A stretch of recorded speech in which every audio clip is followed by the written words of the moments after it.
Welcome everyone. अब हम start करने वाले हैं अपने brand management semester 8 BCom program का यूनिट नंबर 4। यूनिट 4 का नाम है आपके पास developing brand equity element and progress. Developing brand equity element and progress, ठीक, प्रोग्राम, सॉरी। ब्रांड इक्विटी क्या होता है? एक टेंजिबल वैल्यू होता है जो कि of a brand based on a consumer perception.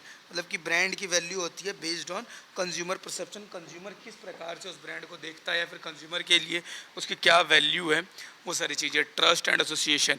Strong brand equity yields to competitive advantage. अगर brand equity, strong brand equity जो है तो उससे कॉम्पिटिटिव एडवांटेज रहता है, हायर मार्जिन रहते हैं उसके पास, हाई मार्जिन में काम हो रहा होता है एंड कंज्यूमर लॉयल्टी बना रहता है। फिर आता है कैलर्स कंज्यूमर बेस्ड इक्विटी मॉडल। कैलर्स का कंज्यूमर बेस्ड इक्विटी मॉडल क्या कहता है? तो कैलर्स का जो इक्विटी बेस्ड मॉडल है उसके अंदर आपको बताया जाता है salience brand equity, deep broad brand awareness. इसके अंदर डीप अवेयरनेस की जाती है, ब्रॉड अवेयरनेस किया जाता है, ब्रॉड ब्रांड अवेयरनेस चलाई जाती है। ये सारी चीज़ें इसके अंदर आती हैं। इसके अलावा आप आगे बढ़ते हैं अगर, तो आपके पास आ जाता है performance and imaginary brand meaning. Performance and imaginary के अंदर meeting functional expectation, functional expectation से मीटिंग मिलना, मतलब related and stabilising intangible association, और एक स्टेबलाइज करना पूरा का पूरा intangible association. Judgement and feeling, judgement and feeling के अंदर आपके पास आ जाता है consumer opinion on quality, credibility and their emotional reaction. Consumer का क्या ओपिनियन है, क्या क्वालिटी है, क्या क्रेडिबिलिटी है एंड देयर इमोशनल रिएक्शन, और उनका इमोशनल रिएक्शन कैसा है। और लास्ट आ जाता है इसके अंदर आपके पास रीजंस के बारे में। Brand relationship, intense active loyalty and deep engagement. Intense होना चाहिए, एक्टिव लॉयल्टी होना चाहिए और डीप एंगेजिंग होना ज़रूरी है। फिर आता है डेवलपिंग ब्रांड एलिमेंट। किसी ब्रांड के, डेवलपिंग ब्रांड के क्या क्या एलिमेंट्स रहते हैं? तो एलिमेंट क्या क्या होते हैं? Like names, logo, symbol, slogan, characters, jingles and packaging help identify and differentiate a brand. अगर आपको अपने ब्रांड को भी डिफ्रेंशिएट करना है ना, तो आपको अपने ब्रांड के अंदर में भी लोगों के अंदर ध्यान देना होगा, आपके ब्रांड के सिंबल पे ध्यान देना होगा, यूनिकनेस लेके आनी होगी और ऐसा लाना पड़ेगा जो, और इस प्रकार से उसकी एडवर्टाइजिंग वगैरह करनी पड़ेगी जो मतलब लोगों के दिमाग में बैठ जाए। एंड स्लोगन वगैरह कुछ ऐसा जो लोगों को कैची वो या फिर लोगों को रिलेट कर पा रहे हैं।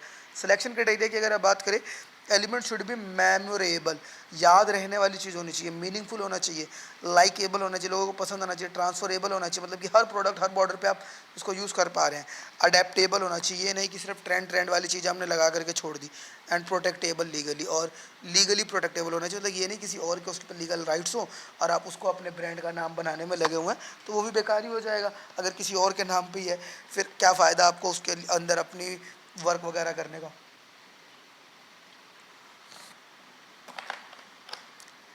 फिर आ जाता है पैकेजिंग। पैकेजिंग को है ना साइलेंट सेल्समैन बोला जाता है। क्यों बोला जाता है?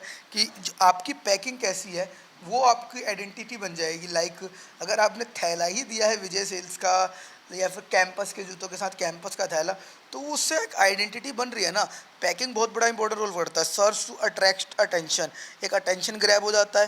Protect the product, dispense information, product की इन्फॉर्मेशन डिस्पेंस होने से बचा रहा होता है। Influence buying choice, buying choice को इन्फ्लुएंस करता है। Differentiate the product and ideally be sustainable, आपके प्रोडक्ट को डिफ्रेंशिएट करता है और सस्टेनेबल बनाने का काम कर रहा होता है। Designing marketing programme, marketing programme design करने का होता है।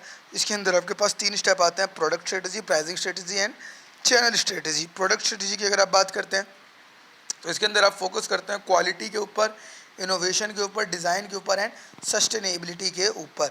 फिर आता है pricing strategy. Methods include value based pricing. इसके अंदर जो मेथड होते हैं उनके अंदर इंक्लूड करता है value based price, penetration pricing, low initial cost, skimming, high initial cost and psychological pricing. ये प्राइसिंग के बारे में आपने पढ़ रखा है, सेमेस्टर 7 में आपको प्राइसिंग का पूरा टॉपिक आपने पढ़ा था। फिर आता है चैनल स्ट्रेटजी, डायरेक्ट है, इनडायरेक्ट है, ओमनी चैनल है, ई कॉमर्स डिस्ट्रीब्यूशन मेथड है, किस प्रकार से आपकी मार्केटिंग हो रही है वो चीज़ें भी देखी जाती है। फिर आता है leveraging secondary association. Leveraging on secondary association के अंदर आपको पढ़ना है brand can borrow equity by associating with parent company. Brand जो होती है ना इक्विटी बोरो भी कर सकती है एसोसिएटिंग विद पेरेंट कंपनी का अगर इक्विटी ज़्यादा रहेगा तो उससे भी।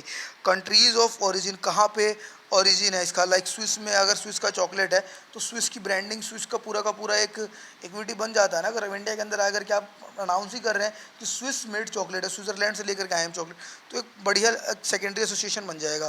को ब्रांडिंग हो सकती है like BMW, Louis Vuitton and licensing वगैरह, ठीक है।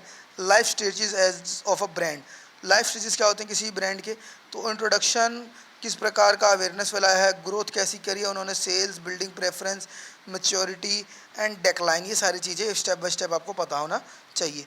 ये था आपका यूनिट नंबर 4। आई होप आपको यूनिट 4 में कोई डाउट नहीं होगा, आपने सारे यूनिट कर लिए होंगे। अगर किसी भी यूनिट के अंदर आपको किसी प्रकार का कोई भी डाउट आ रहा है तो कमेंट सेक्शन में बता दीजिएगा।